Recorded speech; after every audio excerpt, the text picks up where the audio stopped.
Well, g'day and welcome to another edition of Australian Paddock. Sorry it's been a while since my last video. In this video I'd like to talk to you about my Caterpillar, where is it, 301.8 excavator, and why I bought a 20-year-old excavator rather than a brand new Chinese excavator.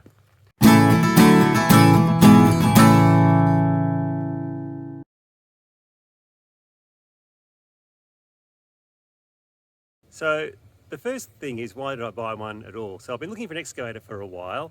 I've been borrowing an excavator off some guys who did some work here and found it very useful. The soil here is very hard and it might seem a bit strange, but it's easier to dig garden beds with an excavator than with a shovel or a spade because the ground is rock hard. We've only had 2 days of rain this year. It's already April and it's just like digging through concrete. So to create really effective garden beds, we bring in soil, dig holes, and then we can mix with the excavator, mulch on top, and then the plants that go in don't really need watering. Also, you can dig trenches, etc. You can do whatever you want. But the primary reason I've got one is really as a big gardening tool, which is excessive in some parts of the world, but here it's an essential. Now, I bought this particular machine because the guys who I've been borrowing the excavators from, they're really into their excavators. And they found this on Facebook Marketplace, and it was in an outer suburb of Melbourne, in Victoria where I live, and it was pretty reasonably priced. The guy wanted $14,000 for it. Now this is a 2005 model, made in the UK, 301.8 excavator. It's a fairly early model. It's got a fairly, like an overhang here versus the zero swing out models that you can get these days. But 20 years ago they made these things to last. There's almost no piece of metal on this that is less than 2 millimeters thick. That would be about the thinnest bit on it. So there's no really soft paneling except for the fiberglass here, but then it doesn't rust. So I bought this because I knew someone who knew excavators. It's a cat, and I had the opportunity to buy it. I had been looking at Chinese excavators, and my brother-in-law has one.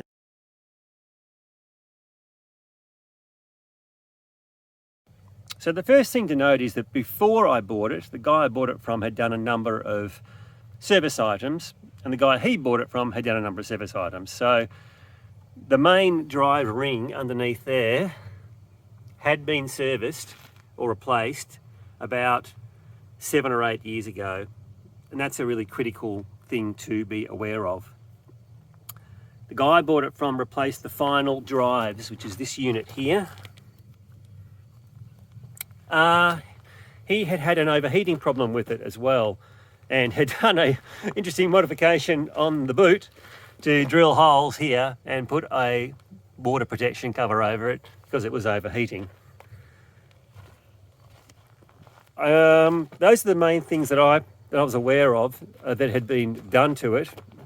Not a lot needed to be done. I don't think it has a stock seat. This is actually quite a good suspension seat on it. Things that are wrong with it, I guess you could say, would be on the front blade's seen a lot of action. As you can see, it's a bit ripped out there. And there's been a repair work, a bit of repair welding done in here on that section just in there. But then it's very functional, it still works. And that's really the issue, is it, do you want it perfect or do you want it to work? And this thing works. Came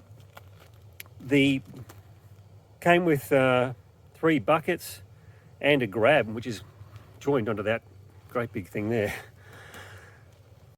Also, this right armrest had rusted out in here, just because it had been outside for a long time.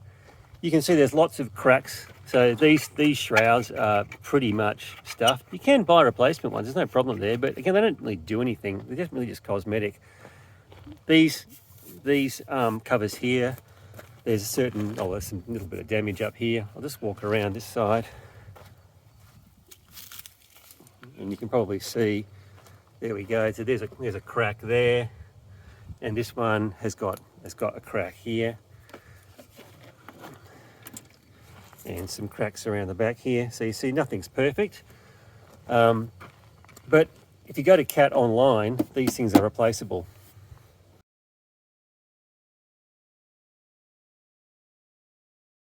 I mean, the first things are pretty obvious. I've replaced the primary air filter. The secondary one's in pretty good nick.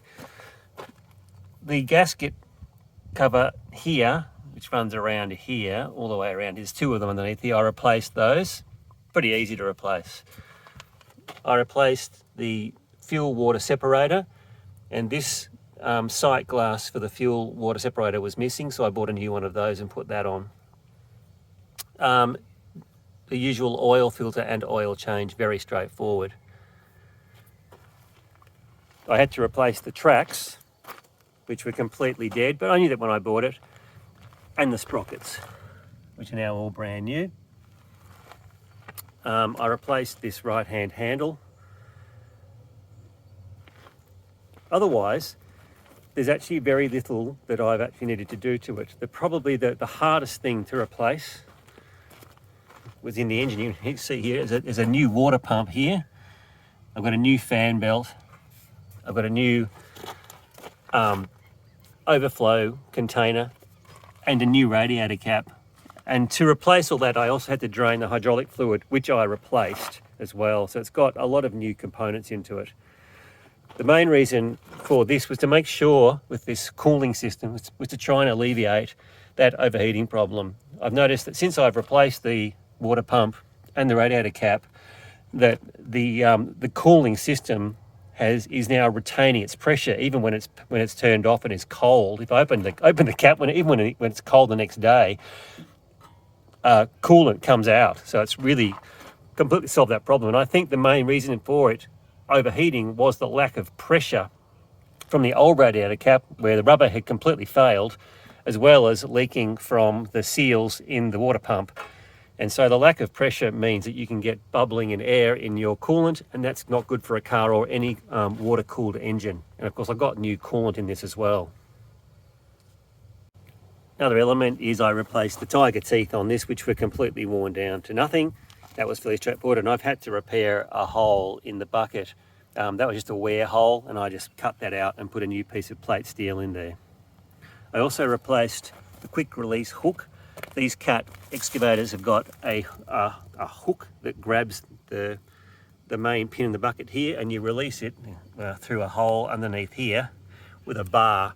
That's their quick release system. The pin here holding that was completely worn, and this was completely worn on the inside and just slopped around. So without that fixed, the buckets are just held a lot better, and just makes it a little bit easier to actually use the device.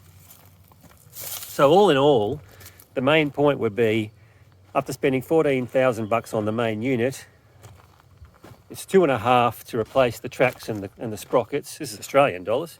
So in other words, about $10 US. And then all the other fluids, I think I've spent all up about $18,000. Now, the equivalent Chinese excavator to get everything would be $32,000, to give you an idea of comparison.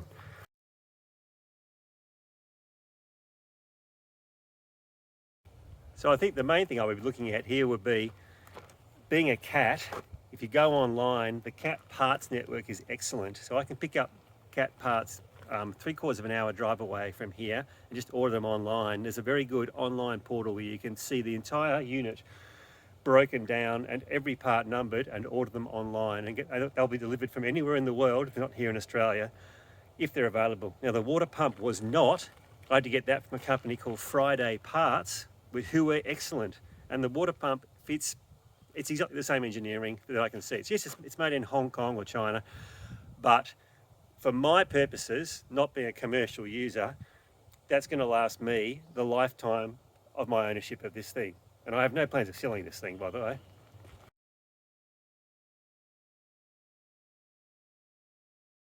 So if you're buying a second-hand excavator with quite a few hours on it, probably the number one thing would be buy Japanese or buy a Cat.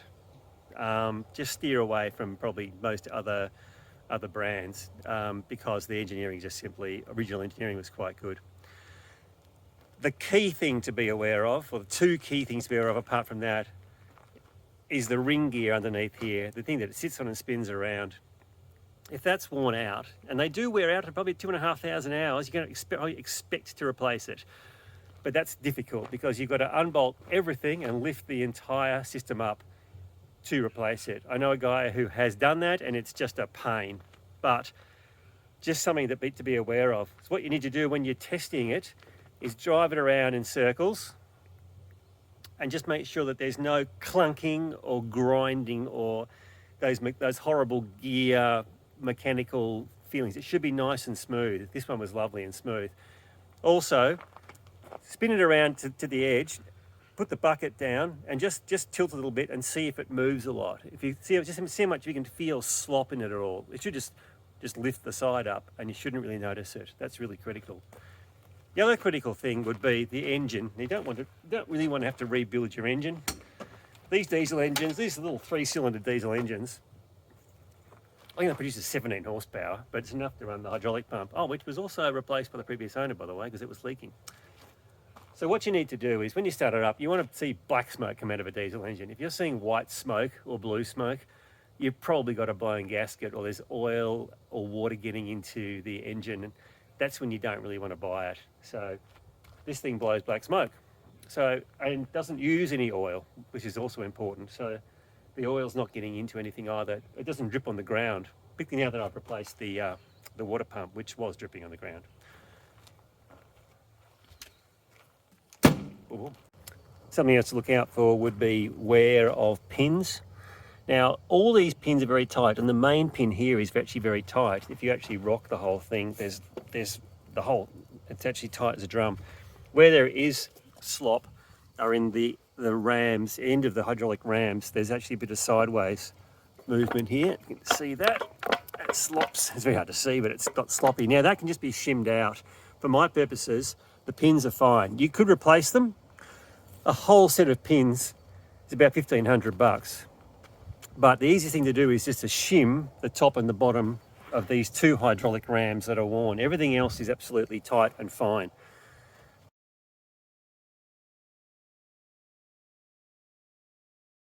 I hope this video has given you a bit of an idea of why I've bought an old excavator versus a new one. I'm not saying you should or you shouldn't, but if you do, certain things to look out for. Buyer beware. But if you buy a good brand and you can look out for the really key problems and you don't mind fixing it and getting yourself dirty and using a spanner, which you're going to have to use it anyway, then go for it. If you can find one. I was very lucky to find this. As soon as I bought it, the guy was inundated with phone calls. I was the first person to call him, and it just goes to show you how popular these old machines are, because it's got a cat written on the side, and that counts for a lot, but it's not everything, and it depends what you're using it for. Always buy the tool to suit the job. Don't just buy the tool. Hope you liked this video. Please like and subscribe, and I'll hopefully do another video very shortly.